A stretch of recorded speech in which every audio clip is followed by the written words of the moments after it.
1 Corinthiens chapitre 14 du verset 20 au verset 40. Frères et sœurs, ne raisonnez pas comme des enfants.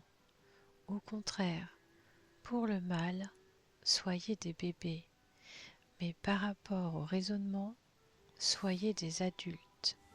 Il est écrit dans la loi, c'est par des hommes d'une autre langue et par des lèvres étrangères que je parlerai à ce peuple, et même ainsi, ils ne m'écouteront pas, dit le Seigneur.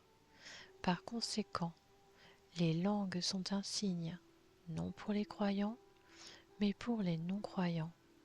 La prophétie, quant à elle, est un signe, non pour les non-croyants, mais pour les croyants.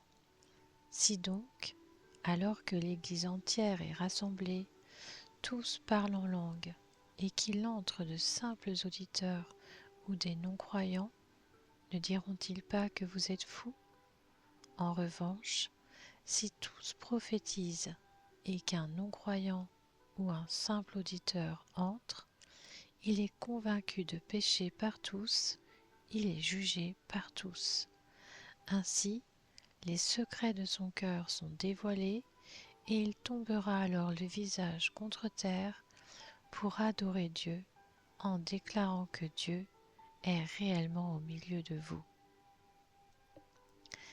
Que faire donc, frères et sœurs, lorsque vous vous réunissez, chacun de vous peut apporter un cantique, un enseignement, une révélation, une langue ou une interprétation, que tout se fasse pour l'édification. Y en a-t-il qui parlent en langue? Que 2 ou 3 au plus parlent, chacun à son tour, et que quelqu'un interprète. S'il n'y a pas d'interprète, qu'on se taise dans l'Église et qu'on parle à soi-même et à Dieu. Quant aux prophètes, que 2 ou 3 parlent et que les autres évaluent leur message. Et si un autre membre de l'assistance a une révélation, que le premier se taise. En effet, vous pouvez tous prophétiser l'un après l'autre, afin que tous soient instruits et que tous soient encouragés. L'esprit des prophètes est soumis aux prophètes, car Dieu n'est pas un Dieu de désordre, mais de paix. Comme dans toutes les églises des saints, que vos femmes se taisent dans les assemblées, car il ne leur est pas permis d'y parler, mais elles doivent se soumettre, comme le dit aussi la loi. Si elles veulent s'instruire sur quelque chose, qu'elles interrogent leur mari à la maison, car il est inconvenant pour une femme de parler dans l'Église. Serait-ce de chez vous que la parole de Dieu est sortie, ou est-ce à vous seul qu'elle est parvenue?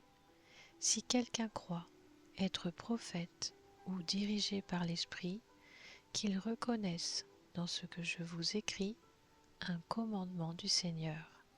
Et si quelqu'un l'ignore, qu'il l'ignore. Ainsi donc, frères et sœurs, aspirez au don de prophétie et n'empêchez pas de parler en langue, mais que tout se fasse convenablement et avec ordre.